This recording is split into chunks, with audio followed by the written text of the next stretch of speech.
Hi, my name is Mike Lennen. Today is October 26, 2020, and we're in Topeka to conduct an interview with Jack Alexander that will become a part of the Kansas Oral History Project series. The Kansas Oral History Project itself is a nonprofit corporation. It was created to collect and to preserve oral histories of Kansans who were involved in shaping and implementing public policy in Kansas in the latter half of the 20th century.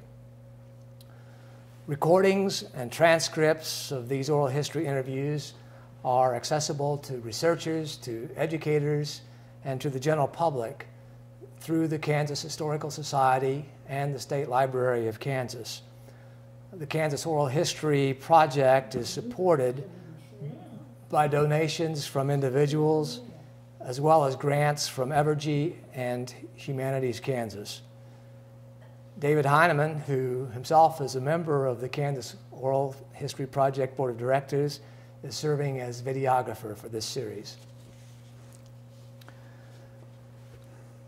Jack Alexander is a native Kansan and nearly a lifelong Topekan. He has held a number of major positions in local and Kansas government. He's established an extensive record of civic and public service.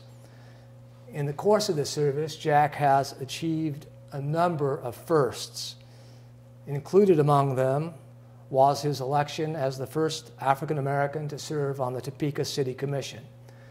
He was elected Topeka Water Commissioner on a citywide basis in 1973 and served in that capacity until 1985, having been reelected twice.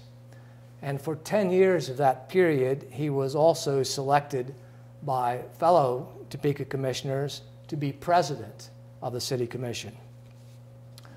After leaving the commission, Jack joined the Kansas Department of Health and Environment as Director of Permits, Enforcement, and Compliance, which was part of the Water Protection Bureau. That was a position he held from 1985 through 1990. Then in 1991, Jack was appointed by Governor Finney to the Kansas Corporation Commission. Again, another first. He became the first African American to serve in that capacity. And he was a KCC member from 1991 into 1996. Jack's record of service to the country, the community, and the state is lengthy. He joined and served in the U.S. Navy from 1952 to 1956. He was a board member of the League of Kansas Municipalities from 1973 to 1985 and was elected president of the League in 1982. He was a member of the Kansas Water Authority from its inception in 1981 into 1985. And additionally, he served as board president of the Shawnee County Community Assistance and Action Agency, vice president of the Topeka chapter of the NAACP, vice president of the Topeka United Way. Jack was also appointed to be the state fire marshal by Governor Sebelius in 2004, and he retired from that position and from state government permanently in 2007. There were a host of other organizations that Jack served, and we may well mention some of them in the course of the interview this afternoon. But I'd be remiss if I failed to acknowledge his long-term employment at the Topeka Goodyear plant, where he was active in the Rubber Workers Union Local 307. And it was that association with the union that was a major factor in his ultimate decision to declare his candidacy, and which resulted in his election to the Water Commissioner's office in 1973. So, Jack, with that, good afternoon. Are we through, Michael? We are through with this. Sounds like all I did was own a great big box of chapstick, huh? It's an exceedingly impressive record, Jack. So. Well, thank you. You're very kind. I'm deeply honored, to really be here today. It's something that I don't think that I ever would have imagined in my lifetime that I would have been doing, and a lot of the things that I've done. But before we get into any of the particulars, I think the thing was, you know, that the community was active. I enjoyed people and being around what was going on. And consequently, you know, you get involved in a lot of things that you normally wouldn't have gotten involved in. And so, you know, that's been a blessing. I've loved every day of it. Let me say that for sure. Certainly grateful of your willingness to agree to contribute to this series, and it does provide an important insight into what was happening. Well, and I think before we go too much further, you know, I think it also ought to be recognized that you had a great hand in helping start the political side of my life. Okay, that's very kind of you to say, but it was really the candidate, Jack, who had responsibility for that. I can remember a lot of the fond stories relative to that candidacy. And believe me, yourself, Terry Watson, Paul Pendergast, Jerry Sheeler, and certainly all my buddies at Goodyear, starting with George Amos, you know, they're the ones that said, you know, we can do this. Well, they knew they had a good candidate, a good person for that position. So, Jack, we might just start with a look at the early years, and I'll open with a multi-part question. When and where were you born, and when did you become a Topekan? I was born in the huge, great big city in Kansas called Iola, down in southeast Kansas. I was born there, and at the time that I was born, my dad had already moved to Topeka, and he had a brother that was previously here. So he had come to Topeka, my dad had come to Topeka to take a job. So shortly after, and I can't tell you when, but shortly after I was born, we did move to Topeka, and we've been in Topeka ever since. So, you know, while born in Iola, I'm a native Topekan. Native Topekan by virtue of just a few months showing up. being in Iola. So, Jack, you know, your mom died when you were quite young. Your father remarried. And I'm wondering if you could talk just about a little bit about the influence of your father and your stepmother and your upbringing. You know, my stepmother was nicknamed, I forget from whom, but her name was Mary Elizabeth. But we nicknamed her Angel, and she was. So she was known as Angel. She was known as Angel, and she was an angel. Now, she had previously been married herself, had a daughter older than I, but through that whole lifespan, there was no difference ever made between any of us. I had two brothers and a sister. So we all were one family. My dad was a great guy. My dad was a super guy. You know, taught me so many great things in life. I've always said I'm glad that I never had to make a choice between my dad and my stepmom, because my stepmom was just that good. You know, I looked at my dad as being a disciplinarian quite a bit at the time. You know, I wasn't the best kid in the world, and you know, he whumped the tar out of you quite a bit. And before he was out of sight, you'd be back doing whatever it is you just got whipped for. My mom would take you in, Angel would take you in and set you in a chair, and you might sit there all day.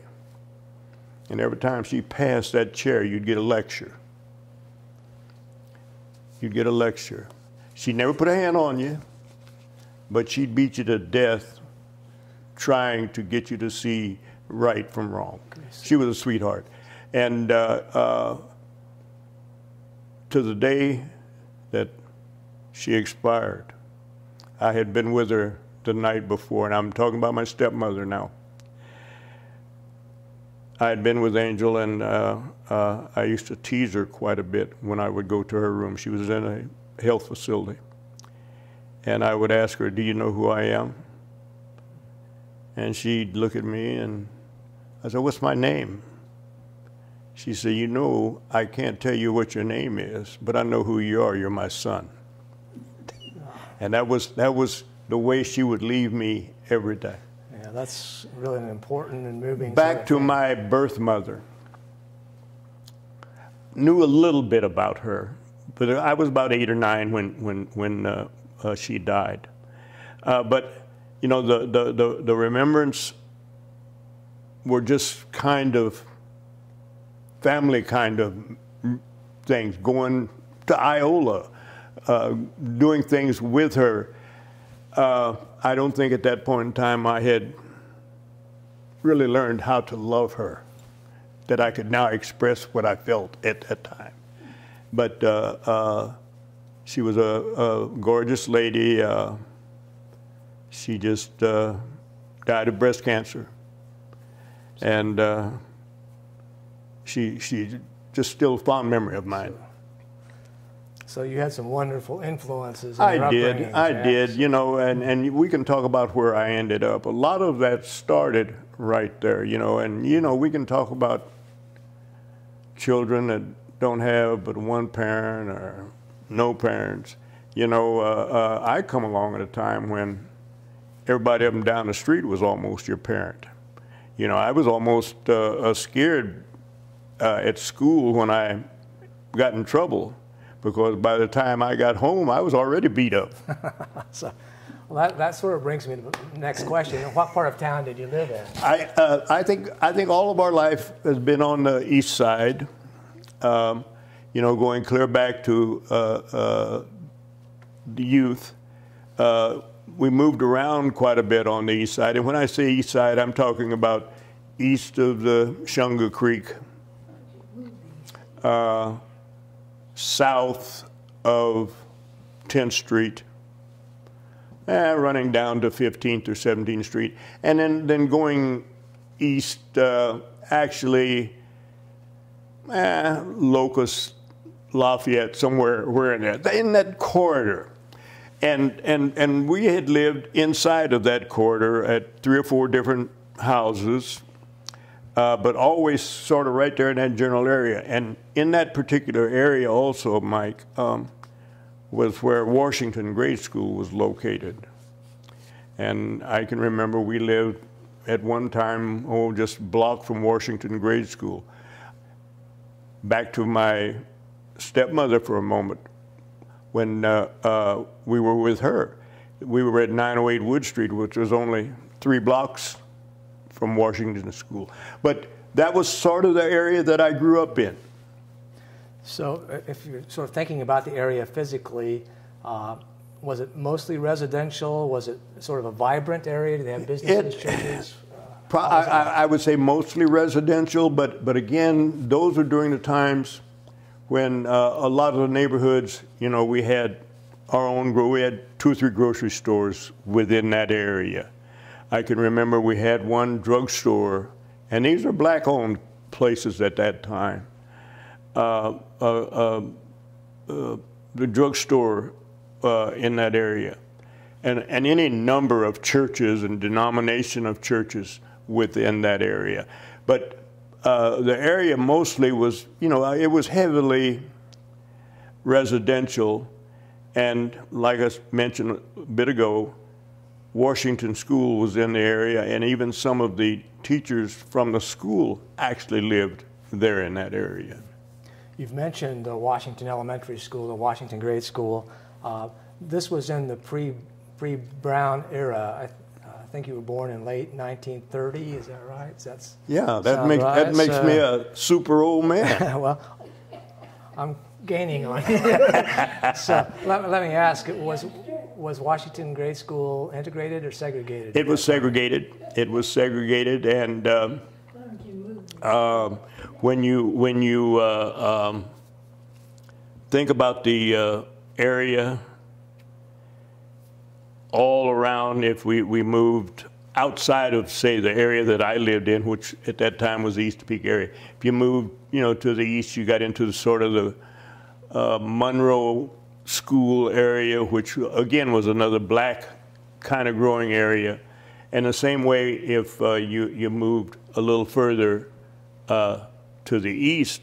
But yeah, Washington was segregated, and you know, I still enjoy telling all of my white friends that I still get to meet with that I had a much better grade school education than any of them ever had. The teachers that taught me couldn't do anything but be teachers. So They you know, they couldn't aspire to be an administrator or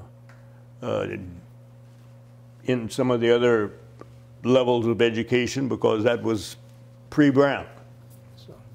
But it was a great school. When I think back, you know, school lunches now. I can recall when at Washington we had what they called a health room at that time, where some of the disadvantaged kids in the neighborhood could have breakfast and lunch at school. You know, sort of what's going on today, but that ahead of their time. Yeah.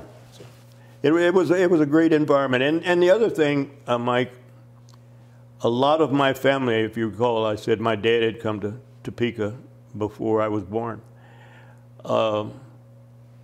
My dad and several of his brothers all worked for the Board of Education in different schools and what have you.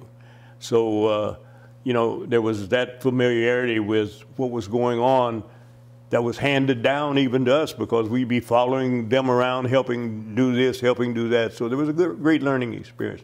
But Washington had I think a great deal in getting me headed toward the right track. Jack, during the time of the Great Depression, you were just a kid. I mean, it started the time you were born and ended when you were 10 or 11.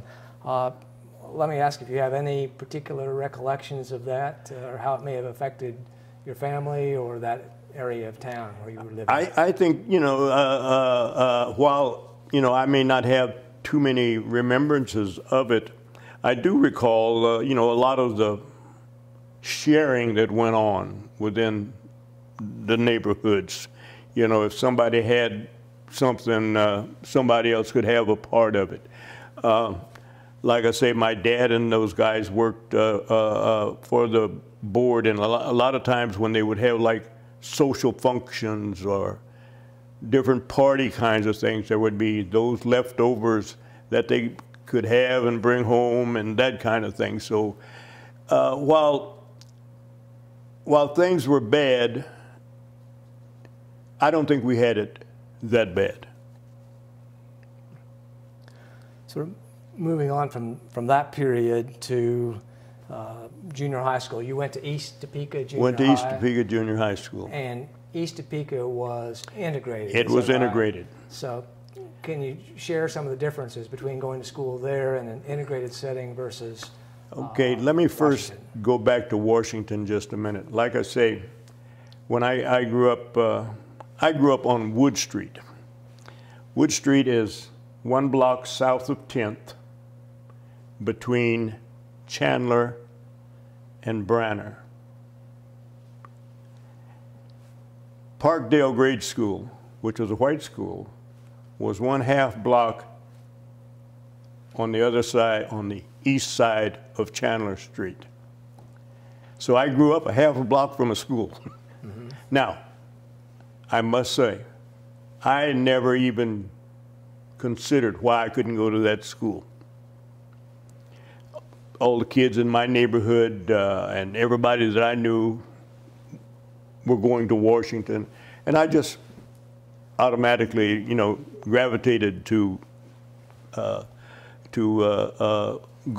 school there. I never gave that other school a thought, even though all summer the kids out of that school, kids out of Washington, some of the other neighborhood schools, all played in what we call Chandler Field, which is sitting over there today, which was just a melting pot at that particular time. All right, let me move back over to East Topeka just a moment. East Topeka was integrated. Principal was a guy by the name of Phil Euler. And Phil Euler really had a lasting impression on me in how he handled whatever that integration thing was at East Topeka. You know, I can recall if you got into trouble, of course, paddling was permitted during those times. If Phil had to take you to the office and paddle you for something, within the next 24 hours, he would find you in a study hall and he'd tap you on the shoulder and say, Jack, come on, I think I can beat you in playing a game of ping pong. He'd take you down to the ping pong room and put those pieces back together. You know, he never allowed his having to do his job, his punishment job, to put a wall between you and he. He was a fine guy. Athletics, a lot of us kids grew up being athletes. He'd take you to the gym and he'd guarantee you, and he was a little short, heavy-set guy.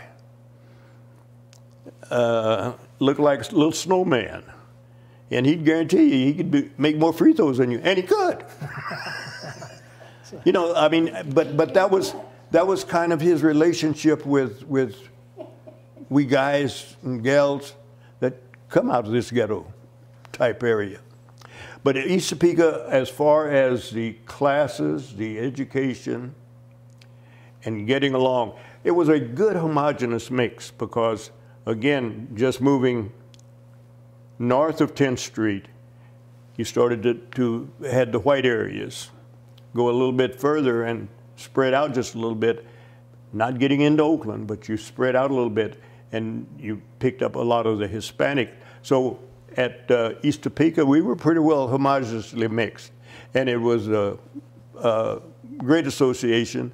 We, athletics, we all competed on the teams together, against each other, at that time, I think there were 6 junior high schools in town, and you know, we competed against those, even those such as maybe a Roosevelt, which didn't have many black students.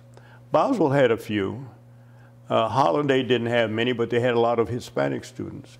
But most of the black students were at primarily at East Topeka, I would believe. East Topeka and Crane. Crane was down by the fairgrounds, down on 17th Street. So moving from East Topeka then to Topeka High, again, that's integrated, but what significant changes come to mind that you experienced in making that move? You know, I don't think we had any major kinds of problems of going to Topeka High. It was a different setting, again, and maybe the junior high schools helped because those of us that were athletes, we knew different people that came from these other schools in that same grade. But my remembrance of time at Topeka High was all good. We, no problem classroom-wise. Getting into the social activities, there were great changes in the school social activities. But as far as dealing with just the curriculum and teachers and in and out of school, and I can't ever recall any kind of mistreatment from teachers just simply because we came from East Topeka or, you know, our color. You know, I just thought we had a good experience there. Excuse me, but when you get into the athletic thing, then that whole thing shifted. And I was going to ask about that. Okay, we can get to that when you want to, well, but let's go ahead with the Ramblers. Okay, part of it, and let me go back. I want to go back to junior high school just a minute. That you know, like I said, my dad and several of his brothers all worked for 501. The Ramblers practiced and played their games at East Topeka Junior High School, which was a very nice gym, pretty new school during that period of time. And so for like practices and all of those things, my dad would be opening up the gym and at the gym. So I grew up I was a gym rat in behind those Ramblers. And to be just gut honest, when I left East Topeka, going to Topeka High, I didn't know what a Trojan was. All I wanted to be was a Rambler. I didn't know what a Trojan was. Yet and still, you know, when you stop and think about it, the Trojan football team practiced one half block there from my house, right there in Chandler Field. But anyway, let's talk about the Ramblers a minute. The Ramblers were actually the second black basketball team at Topeka High School. The first one was called the Cardinals, and it had been started by a principal of Buchanan School, not Buchanan, I'm sorry, McKinley School, which is in North Topeka. And some guys over there wanted to play some ball. They couldn't, integration was out as far as the school. So that started that Cardinal team, and they put together a team and worked with some of the school officials and helped get it going. They had a little league going. And that lasted a while. And then I think the Ramblers came into being about 1939, somewhere in that neighborhood. And while things were still the same, there was a different recognition of this team now are called the Topeka Ramblers, even though we were Trojans. But for instance, when we traveled by bus. Now I'm talking about the Ramblers. Now prior to that, I'd heard stories of where, you know, they had to travel by cars and that kind of thing. But we traveled by bus. We stayed primarily in either black-owned facilities or with black families. And the same way with eating, either a black restaurant or you know, the school or that kind of thing. We had uniforms, we had the whole bit. So were you playing black teams? We were playing all black teams, yes. Where were those schools that you were going to? Okay, we played, Lawrence had a black team, Leavenworth had a black team, St. Joe, Missouri had a black team, Kansas City had two. They had R.T. Coles and another school there. And that was sort of a league. That was, I forget what the name of the league, but that was sort of a league. And then at the start of the year, basketball season, we would take like a 4 or 5 day trip and go down in southeast Kansas and play Independence. There was two, Fort Scott and Parsons. We would go on a trip, play those three teams. Did the Ramblers have cheerleaders? We had cheerleaders, and while we're talking about cheerleaders, I would like to mention that one of our cheerleaders, the gentleman that was on the 49 cheering team, and there's a picture of him in the magazine.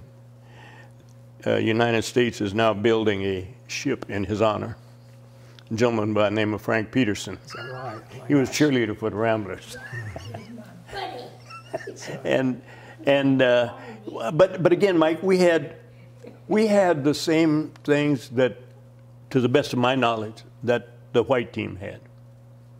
You know, there used to be things around the school about the swimming pool and that kind of thing, but even poor white kids didn't know nothing about swimming pool or playing golf. You know, we all grew up playing football and baseball and basketball.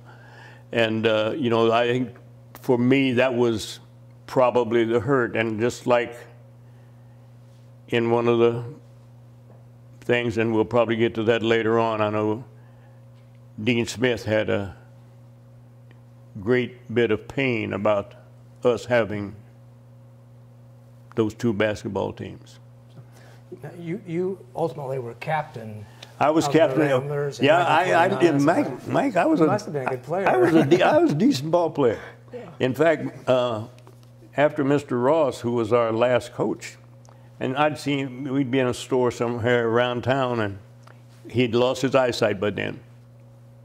And I may speak and say, "Hi, Mike," and you'd hear his voice. He'd say, "There's my little guard. There's Jack." He just had that recognition. But yeah, patting myself on the back. But again, I grew up in that gym, learning those skills, and so I may have been ahead of the other kids just a little bit. But yeah, I was captain of the last. I guess I put that one to bed, didn't I? You did, and maybe with Dean Smith. But I'd lettered all 3 years. I was bound to be a Rambler.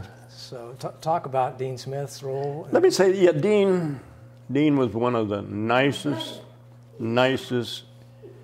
individuals that I think you could have ever met.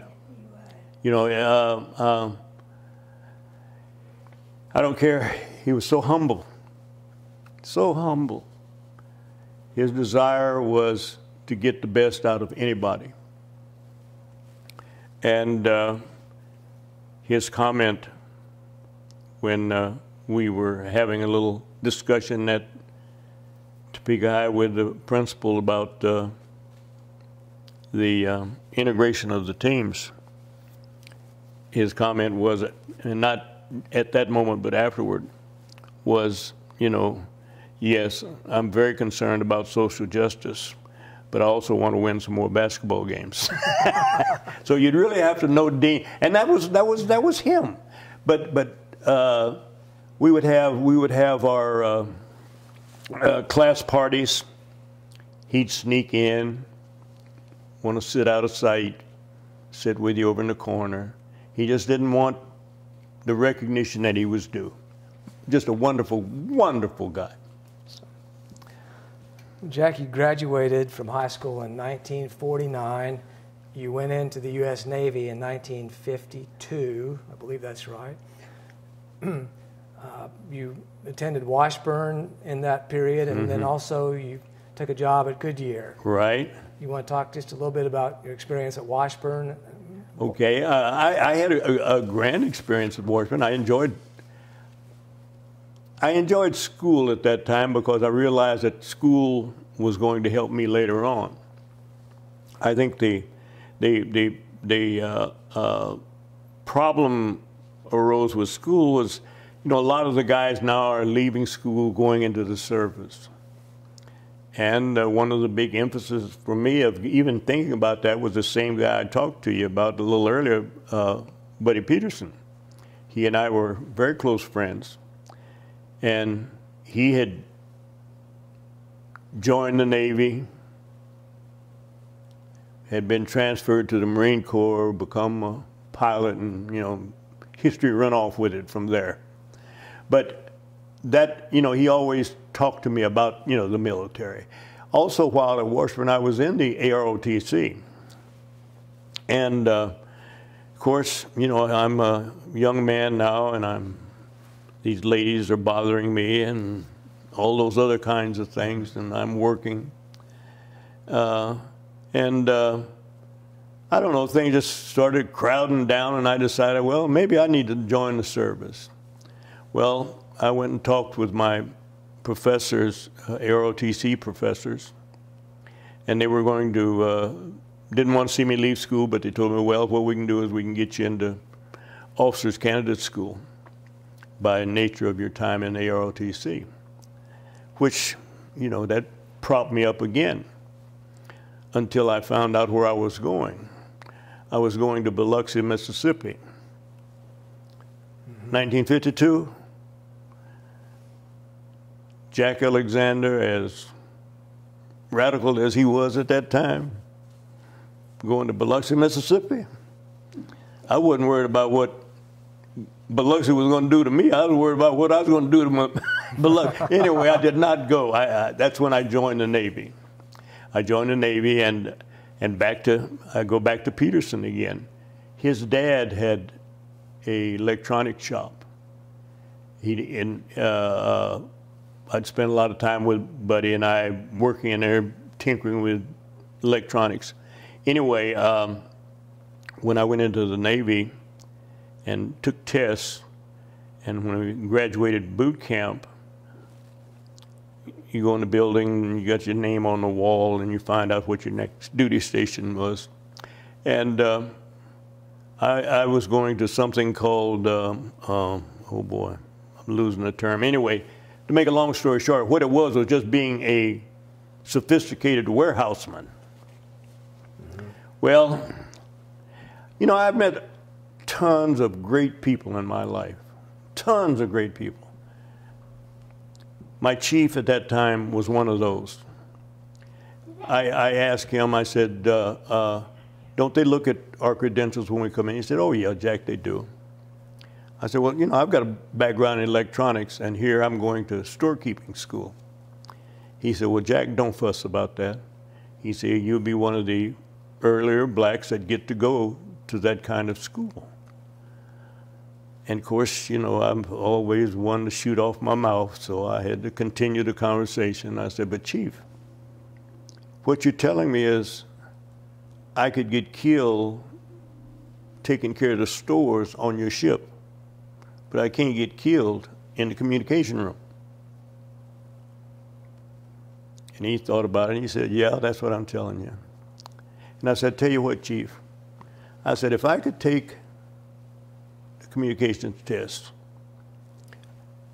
If I don't finish in the top 3%, I don't care how many people or how few take it, I'll be the best damn storekeeper the United States Navy ever had. I couldn't kick the door down. He kicked the door down. I took tests. I spent my 4 years in the Navy in communications. Now, and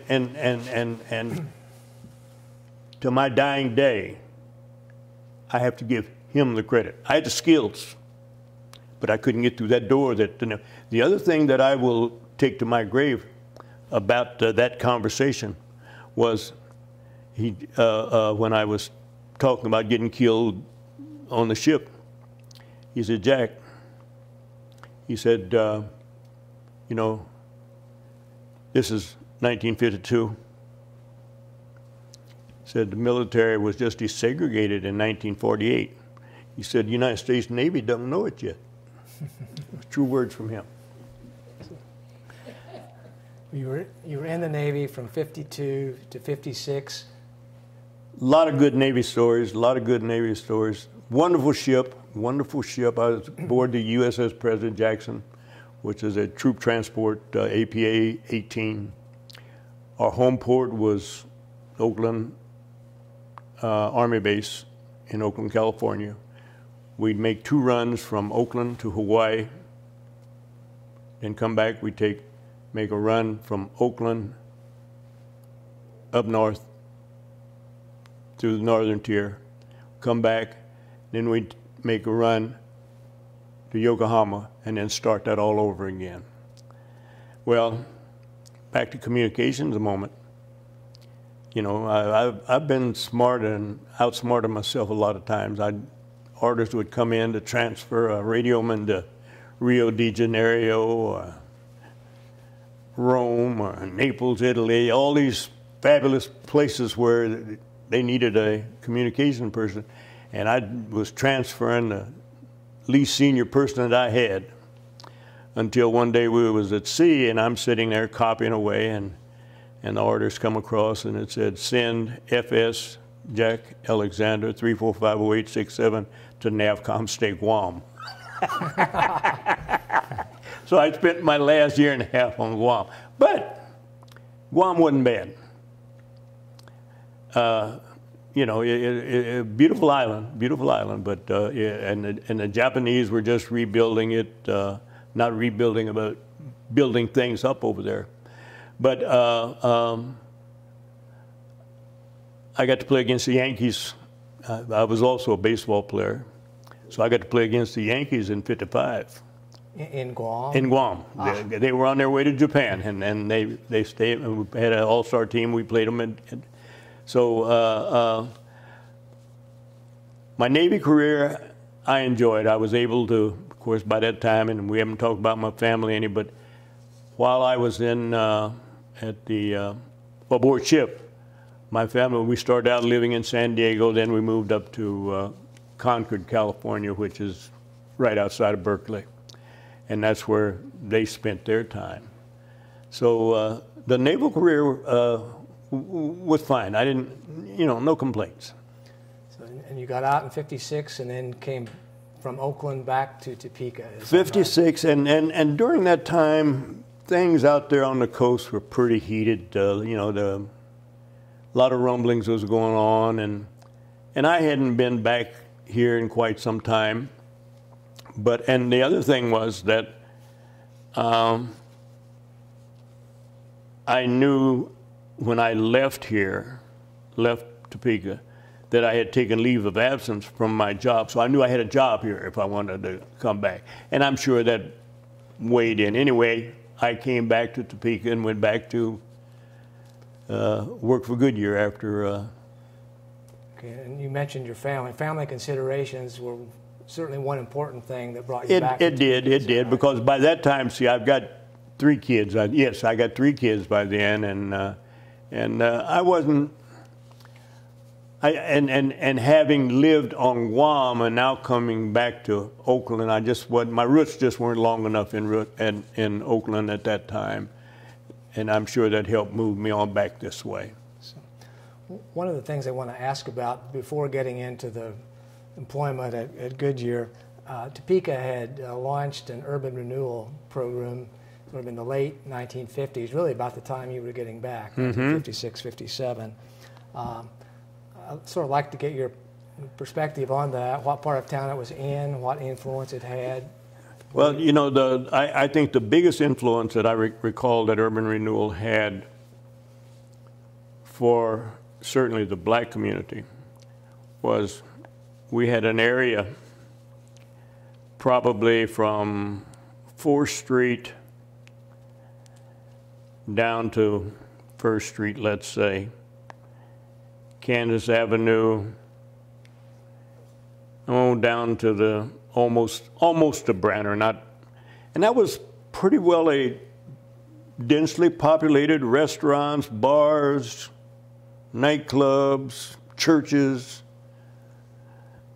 area, and was just sort of a entertainment-like district. I've seen James Brown, I've seen Louis Jordan, a lot of the entertainers, and of course entertainers during that period of time, a lot of them traveled by bus, and between Denver and Kansas City, Oklahoma City and Omaha, the promoters here could always pull them in there. So urban renewal really killed all of that. And part of the problem was ours because we didn't own any of the buildings. So when they started to eliminate things, well, people were just out of business. There's one business today over at 6th and Lake that was in existence during that period of time, right down there on the corner of 4th and Quincy. And it is, I'm losing the name of it, it's a hamburger. It's a hamburger business, a lot of food. But it never had, even then, when it was in an old abandoned filling station, even then, it did not have, eating area, seats in it, just as it doesn't have today. But it's in existence right now, right over next door to the Salvation Army. So it'd be fair to say that that's had a lasting urban But now renewal. that was a white business. Oh, really? That was a white business. and now it's in about, I'm sure it's the 3rd generation of family that are still running that. a Happy Shack or Party Shack or something to that name, but it's in existence right today. And but see, during that time we had black hotels down there, you had black drugstores, had black restaurants, just had a little of everything, and it was a gathering place. And then, of course, urban renewal dispersed that, and a lot of it just went out. Okay, just sort of decimated that area, and would you say it still hasn't? And it still hadn't come back. Still hadn't come back. So one other thing I want to ask about is your association with the Shawnee County Community Assistance in Action Agency. That was an interesting, and I'm kind of lost for dates, but that was an OEO program, Office Economic Opportunity Program. I went aboard their board representing the NAACP. And the name of the board at that time was EOBOSCI, I think it was the Economic Opportunity Board of Shawnee County or something to that effect. Well, I hadn't been aboard there too long before it was defunded. The whole operation was defunded. Feds defunded the whole thing. Well, a number of us decided that, that people were being hurt by the defunding, those people that, even though there was probably a reason that it should have been defunded, the residue of people needing the services weren't getting taken care of. So we got back into the fight. And we were able to wrestle with them and get their attention. We did have several meetings with them. McCormick was around by that time. Mayor McCormick? Mayor McCormick, and he was very instrumental. So we decided, they decided they'd give us a hearing, OEO did, and the gentleman that represented our board at the time was some guy by the name of Charles Scott. Anyway, to make a long story short, we were able to get it refunded and started up. A lot of the operational rules changed for the better. It's still in existence today, serving just tons of people. And, I think I just come off that board probably 5, 6 years ago. You served as board president for a time. I served as board president for a long, long time. But that was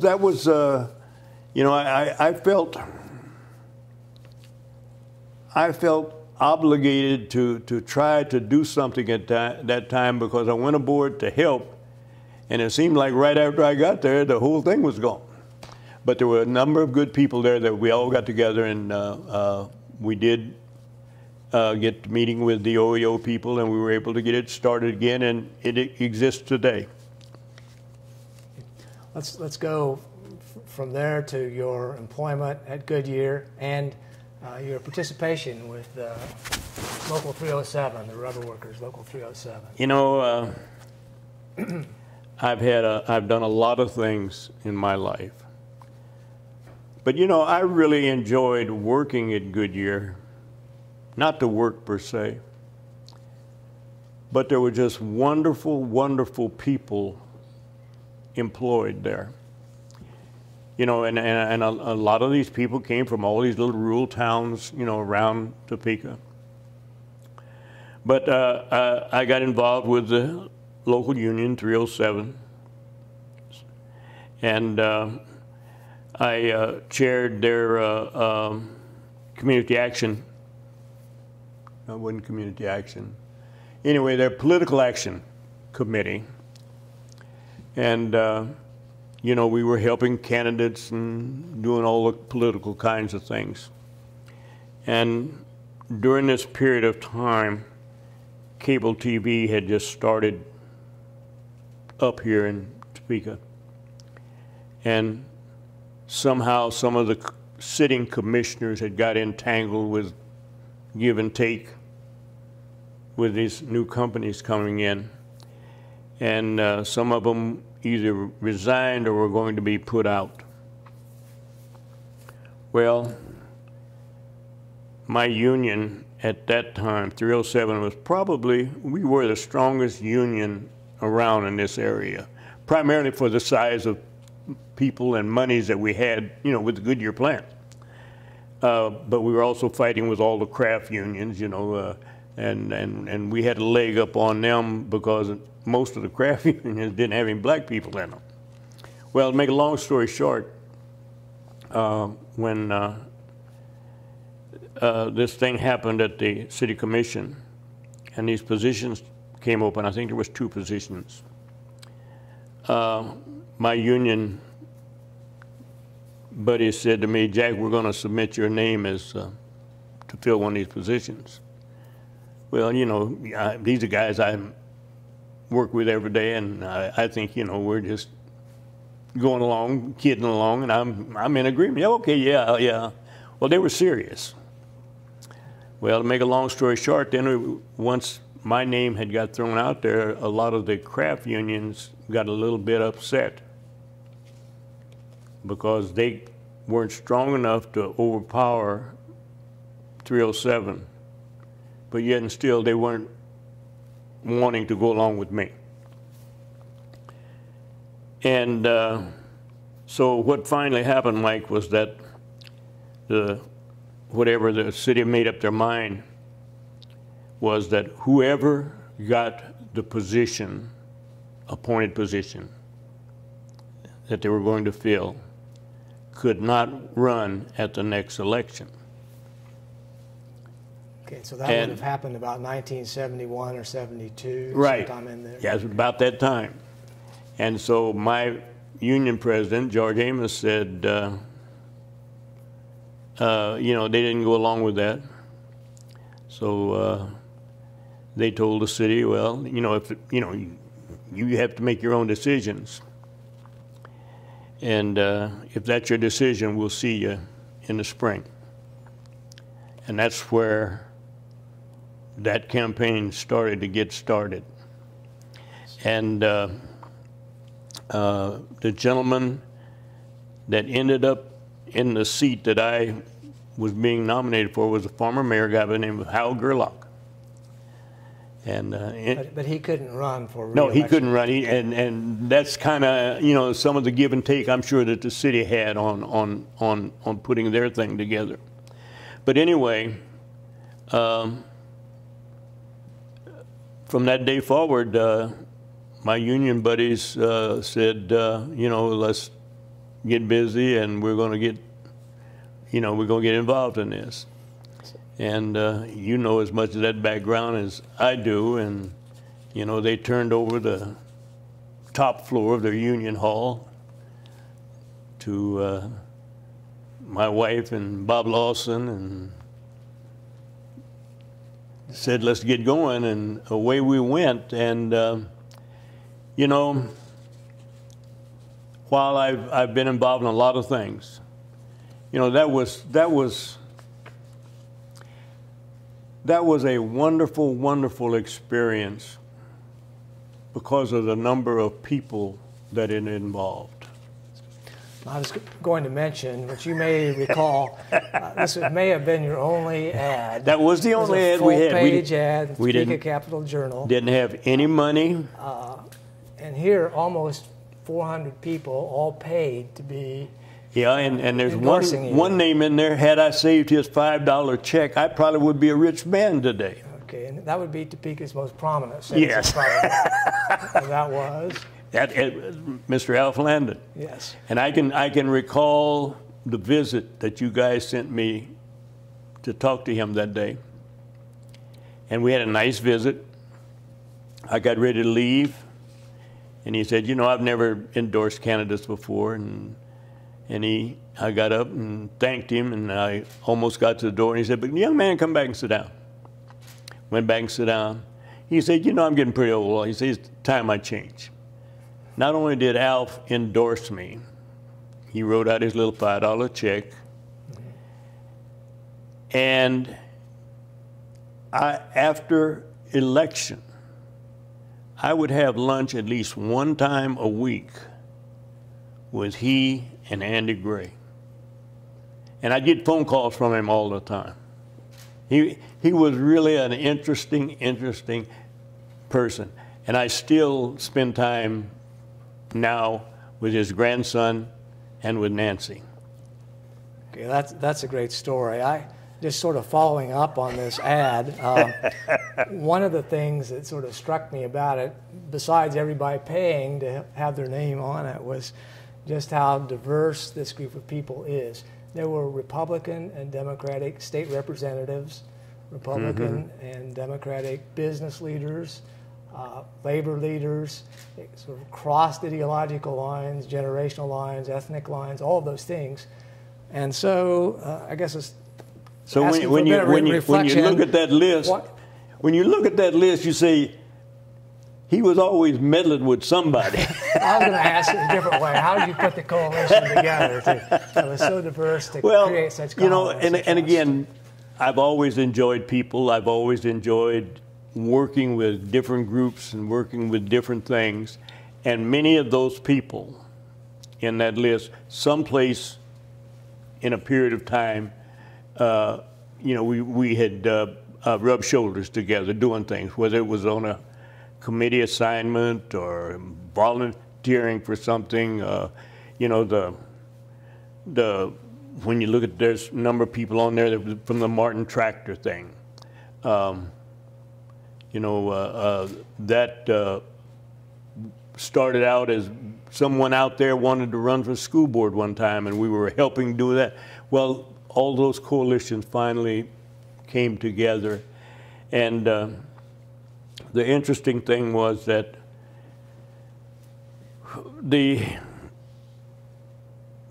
some of the people in there would, well, let's say school teachers. Some of the school teachers would go around and find out, Jack, this, that, and other, and help, because we didn't have any money. This was the money, right? That generated the money. So. Well, I mean, it's a tribute to you that you were able to put together that sort of coalition, well, and you won by a large margin as well when the election came around. Let me ask about the responsibilities of being water commissioner once you were elected. I mean, what were sort of the daily things you did, or how did the city make decisions with different commissioners? Well, I particularly liked working for the commission, and I particularly liked being water commissioner. The one thing that I particularly liked about being water commissioner during that period of time after I was there was I learned that the water department was run totally on revenues. It was not dependent upon tax dollars. But as 1/5 of the city commission, you had a vote on different taxing things that went on. But we would be able to do our projects. We were able to borrow money. We were able to do certain deals within the department so that we could at least keep some money, as well as the development of the infrastructure that had to take place. And I did everything from, well, I certainly wasn't the engineer or the planner, but I had the last say on whatever we done. And let me say this. In all the jobs that I have ever had, I have had such wonderful people to work with. And I say that holistically because things that I don't know or didn't know, they felt comfortable in coming saying, Commissioner, thus and so, thus and so. And I had the belief that they were giving me the straight skinny. Now, the political side of the job, I could deal with that. The other 4 commissioners, which was a treat within itself, because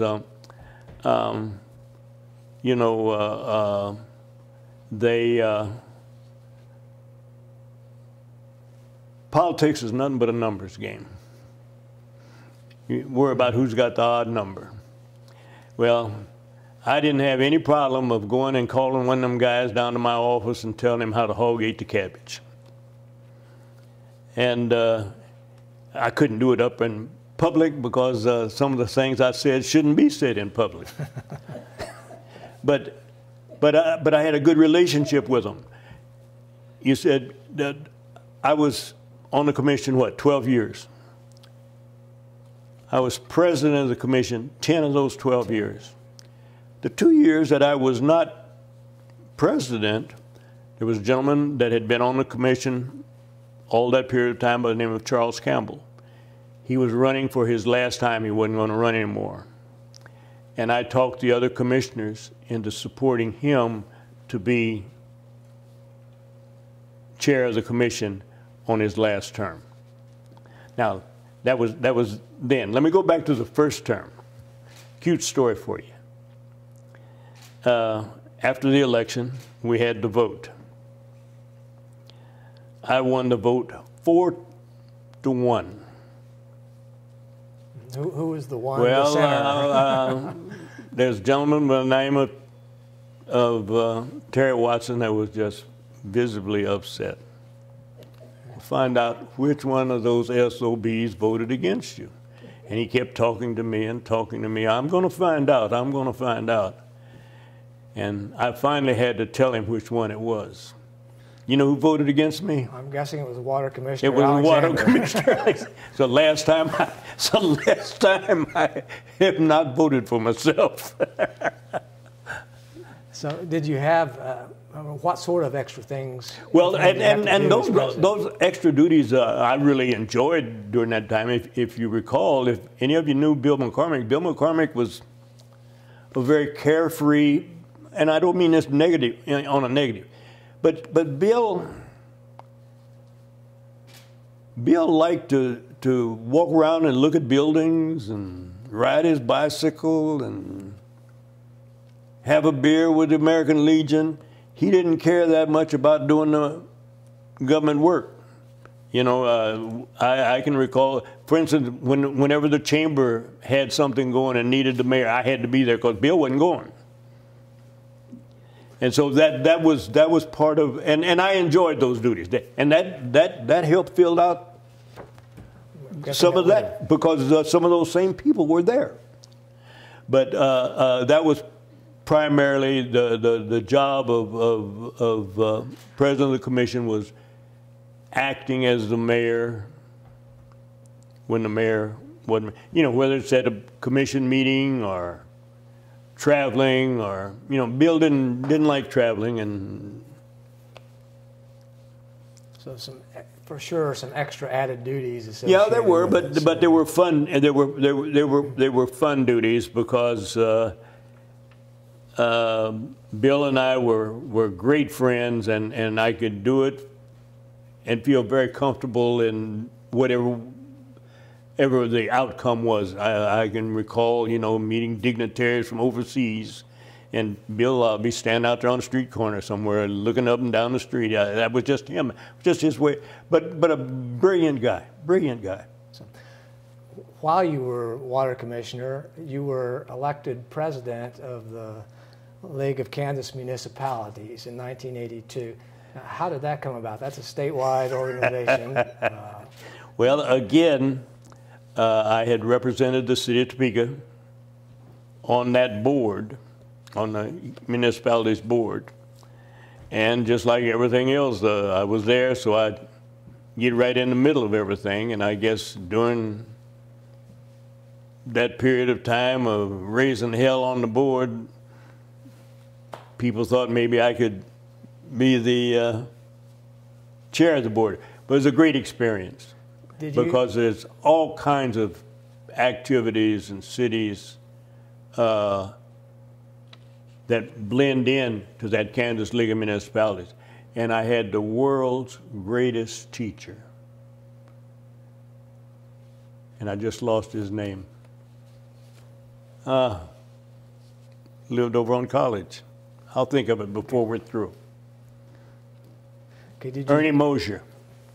Ernie Mosier. Yes, for sure. World's greatest teacher, Ernie Mosier. So did you discern any differences in urban and rural approaches to? There was differences, but you know, even the rural activities and the rural individuals that we dealt with during that period of time were so open to communications. And you know, I talk a lot, but I'm also a good listener.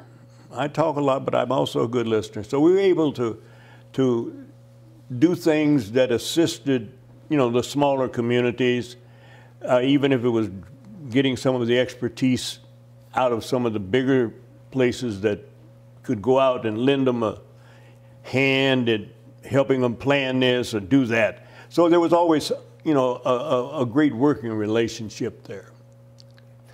When you left the City Commission, you went to the Kansas Department of Health and Environment. And the secretary at that time, I think, was Barbara Sable. Barbara Sable. It was during Governor Carlin's term in 1985. But you served right through Governor Hayden's term as well until 1990. Did you detect any differences in approach to I did not really, Mike, because, you know, and I really enjoyed that period of work because, again, I was outside of the city of Topeka a lot, doing things with a lot of the communities in and around the city. You know, I can recall a lot of the hearings that I would have to hold. Sometime it would get kind of tough, you know, when you had to render bad decisions. But, you know, I did not see any difference between either one of those administrations from the point of view that we had at H&E at that time. You know, things just were moving along real well. And, you know, the back to staff people again there, you know, those were some treasured staff people working in those different situations. In the 1990 election, Joan Finney won the governor's race. And in 1991, then, you became the Senate or legislative liaison for Governor Finney. Could you talk about your relationship with her and sort of how that connection developed? You know, such a wonderful, wonderful individual person, Joan Finney. While I was water commissioner, Joan Finney happened to be administrative assistant to Bill McCormick. So that goes back to that. And just a little bit prior to that, you know, she'd held a couple of the state offices. And so that was kind of my earlier ties with her. And when she was elected governor, and I don't remember the lady's name now that was one of her staff people that had talked to me about helping do her legislative work. And again, Joan was somewhat familiar with my legislative work from her position of working for Bill McCormick, because again, back to Bill again, many of the times I would have to go do the lobbying for the city of Topeka because you know, he had other things he was doing. So she was somewhat familiar with that, and I think that was one of the things that grabbed her. And then when she decided that you know, she needed me as a legislative liaison, it just kind of worked. We had that relationship already, so it was easy to work with. And I really enjoyed that period of time. And probably enjoyed the off season much more than the in season, because off season I would get a state car and I just travel the state, you know, 2 or 3 days at a time, and go to different legislators, and we'd have dinner or visit or go to their farm. And then just prior to the start of the season, if you recall, Joan had a houseboat down on Perry, and we would have the legislators in and meet and greet So that was a livable, lovable life. Okay, as enjoyable as it was, you moved away from that and were Well, appointed to the KCC. Yeah, you know, and part of the KCC thing came by my coming down doing the legislative, the senatorial work. Also during that time, I was serving back on the city council. The lady that had won my district area, she had resigned and had gone back to school. So when they replaced her, I was appointed to finish out her term. And I was seriously thinking maybe I might run again, you know, and that kind of thing. And then when Joan talked to me about the legislative thing, and I told her about that, and we got to talking about state government, you know, and honestly, I had never really wanted a state legislative job. Just too many people. You know, I can handle 10, but I can't handle too many more than that, and there was a bunch of them. Anyway, to make a long story short, she was asking me, she said, have you ever, you know, thought about any of these state positions? And I said, well, not really. And, you know, she mentioned secretary of this and this and that and this and that. And I told her, well, you know, no, I really wasn't interested. I said, but at one point in time, and this might have been when I was still with the League, there was a vacancy on the commission, and someone submitted my name. And to the best of my knowledge, I don't know who it was, but that was the only time that my name had ever surfaced on the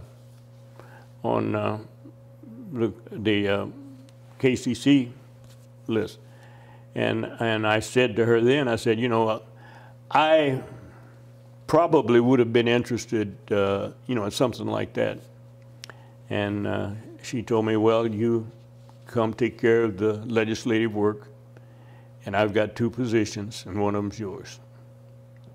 So, I mean, you had the experience of managing a utility. It was a water utility, but nonetheless, you learned a lot about rates. Oh yeah, issues. It was all of it was very similar, very similar. And you know, of all the jobs that I've had, I would say that the Corporation Commission probably was the most work, was the hardest to do, but also was so enjoyable. I enjoyed that so much. What major issues or challenges do you recall that you had to deal with when you were at the KCC?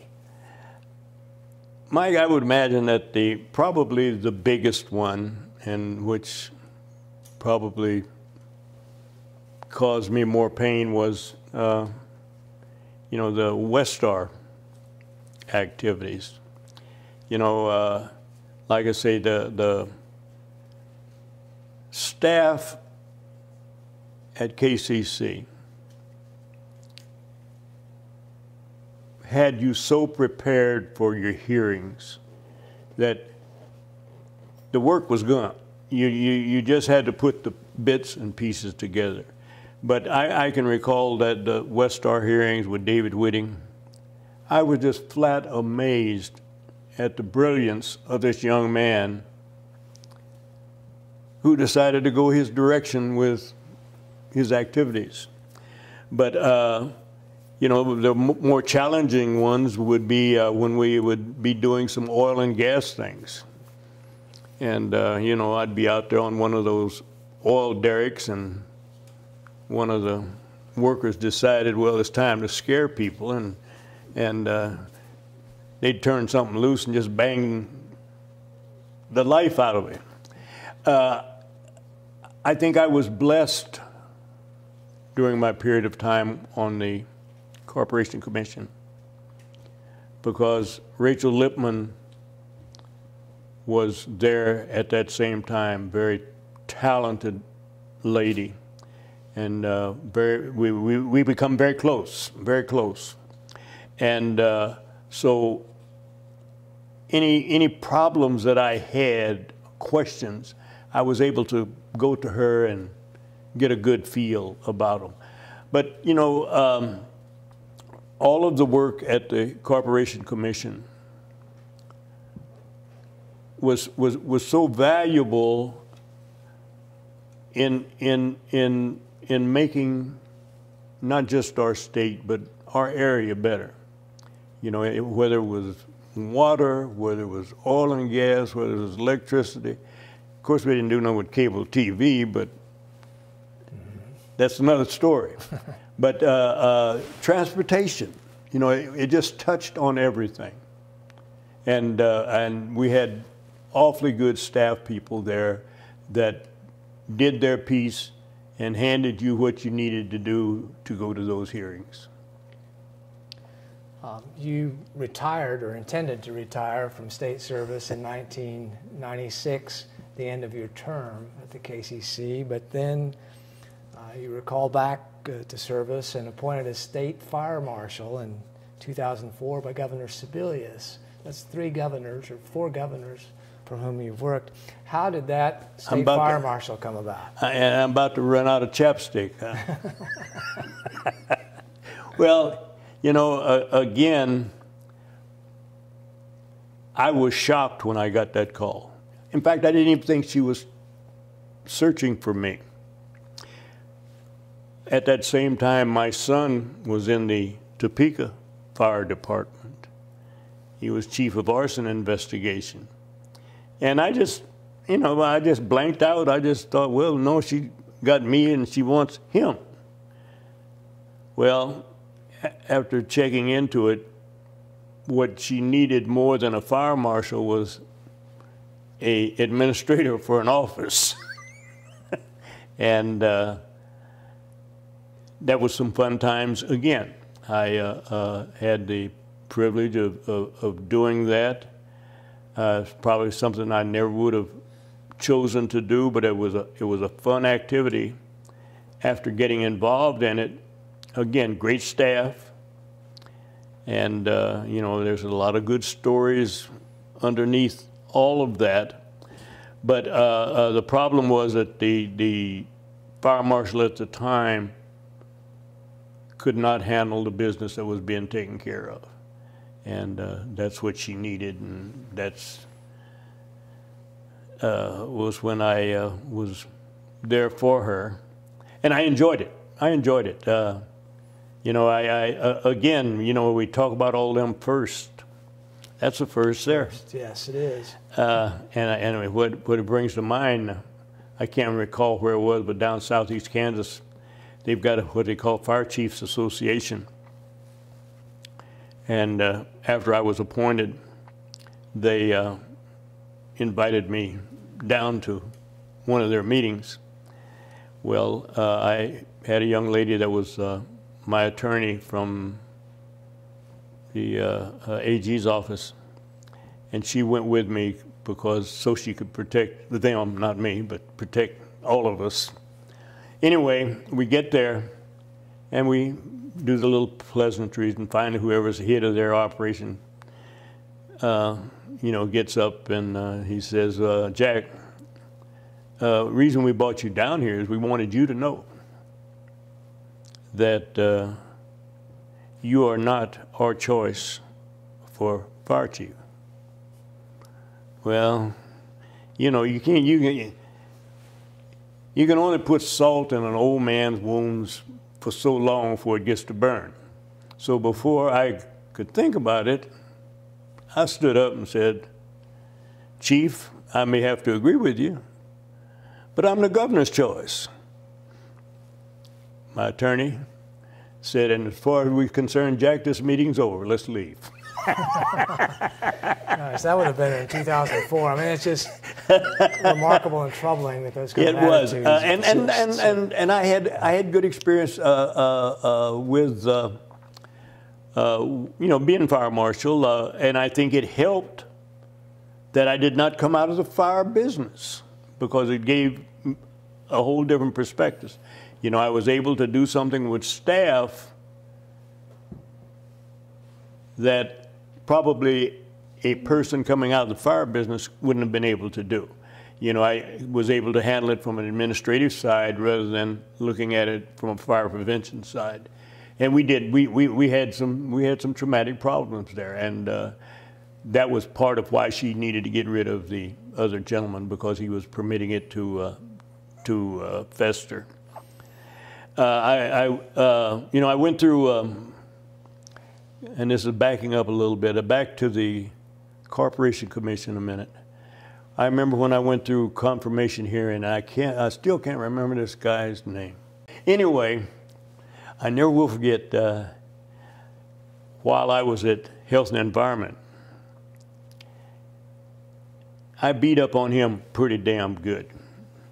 You know, his operation is a union operation. Anyway, when it comes to my confirmation hearing, he got even. Returning the favor. Yeah, and he deserved to. That's it. Gus Bogina. Ah, yes. And I see him around town every now and then, and we have the greatest laugh about that. But he deserved his time on me because I'd had mine on him. I also remember at that confirmation hearing, somebody, I don't know who it was, but they asked me, said, "You know how much this job pays?" And I said, "Not really. You know, that was immaterial at that time." And so he said, "Well, we could probably, you know, get you for $25,000, $30,000, couldn't we?" I said, "Well, I don't know. I guess you could." I said, "The only thing is, if you paying me anything less than them other two people, I'm gonna sue you." and we moved on from there. So, you retired from the fire marshal's position in 2007. That was your permanent retirement from state government. We've gone through a whole list of things that you've done, experiences you've had. Who are some of the notable or famous or more interesting folks that you've met in the course of that? All right. You want me to read this list? Well, and I certainly would say Alf Lennen would be one of those. But there's any number of people on there that are very famous. Governor Sebelius introduced me to a gentleman by the name of Barack Obama. I did a prayer for a gentleman by the name of Pendergast, for a gentleman who ended up being president by the name of Jimmy Carter. Met just tons of people who later come into prominence while, you know, the League of Municipalities, all of the mayors and Jack Reardon,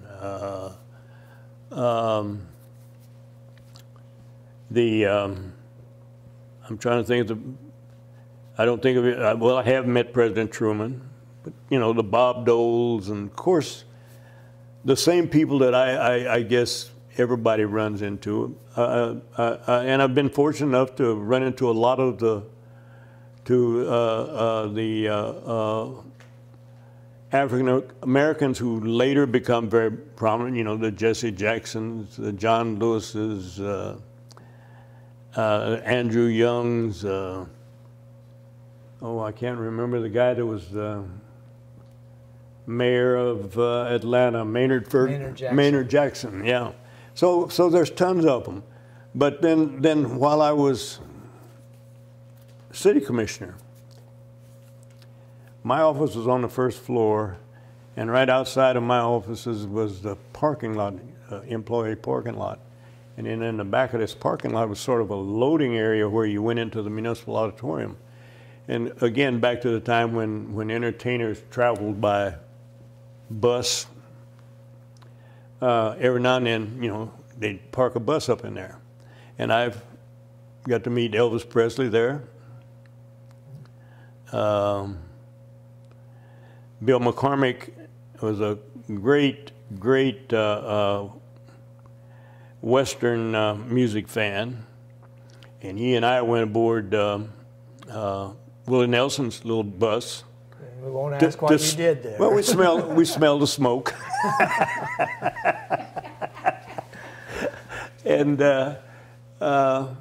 but that was and Rosalind Carter met her back there. But anyway, that's where the people kind of went. At that time, the auditorium was the big venue for getting in and out, and that's where a lot of the famous people were. There's one final question, Jack, and that would be just about your observations about Topeka today, its future. You know, Mike, it's interesting. I think back first, let me think back to our campaign. Somewhere back in some of that, one of the things that we used to say all the time was Topeka's a great place to live and a great place to live and a great place to work or something? And I keep seeing that reappear. I think Topeka is growing, but I'm scared. For instance, my former employer, Goodyear, started in 1945. This last labor contract that the union got was a 5-year contract. That scares me. And the reason it scares me is it gives companies too long to plan to eliminate jobs. You know, when I look at this plant out here, at one time that was a #2 plant in the Goodyear organization. The #1 plant was in Los Angeles, California. It's been gone. Most of what they do out here has been gone. You can shoot a shotgun out there now and you won't even hit anybody. Those were good jobs, good paying jobs. And we need to be able to save things like that plant. You know, I think we've got a decent educational system. If we can get people to put some money into it so that every kid gets an opportunity. You know, we need to keep some of these kids at home. This thing that Washburn just done over here at the old military armory is so good, training kids for things that are available. You know, I still feel good about Topeka. I still feel good about Topeka. I think there's still a lot of possibilities. I don't think that, you know, personally, now this is just me personally, I don't like the form of government, never did. And that was the reason I quit in 1985. I just felt that at least under the commission, you could hold a commissioner accountable for what he did or didn't do. What we've got now is, but that's just my way of looking at it. But I think in the long run, you know, things are looking up. I think things are looking up. You know, we can talk about the Black Lives Matter situation, and I think that's something that needs to happen. Again, I don't see much difference in that than I saw when I was a Rambler. You know, we eliminated that piece, and Fred Slaughter become center for Topeka High School, and later center for UCLA and Wooden's first championship. So there's a lot of things that can change for the better, but I think as long as we continue to work at it, you know, we certainly need to hear each other, need to listen to each other. We need to, you know, the politics are unfortunately so divided in our area that you know, it starts to tilt things. But to me, those aren't things that are things that we can overcome. You know, it'll get to a point where you know, we can take the best of the best and make it work. So I think the possibilities for Topeka are great. I think we'll continue to go. You know, lost all of our psychiatric activities. Our VA system doesn't seem to be working as well as it could. But in the long run, it's still a great place to live. You know, I think you earlier had said you viewed Topeka as a good place. I just want to assure you that Topeka views you and Kansas views you as a real treasure, Jack. You know, I've been blessed, Mike. I've been blessed. I think that you know, I've lived a charmed life. One last story I would like to tell you before we quit. And I'm going to go back to Guam just a minute. Now, this is a two-sided story. And I'm going to tell it to you first as I tell it today, and then I'll tell you the original story. I told you I played against the Yankees in '55. I batted against Bob Turley. Did you get a hit? Took him out of the park. Took him right out of the park. Now the true story is, I batted against Bob Turley, and he hit my bat. Oh, that's good. Jack, thank you so much. My pleasure. My pleasure. It's a pleasure for me to be able to participate with you in this. Well, in this you know what?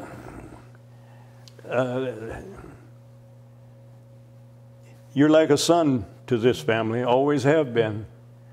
Well, I don't know if you remember in law school. Yes, sir. Yes, sir. 4 seats there. Yeah. My folks and you and Tilly were the ones who attended. Yeah. So it goes both directions. I can still see you coming out that little side door up there on by the boulevard.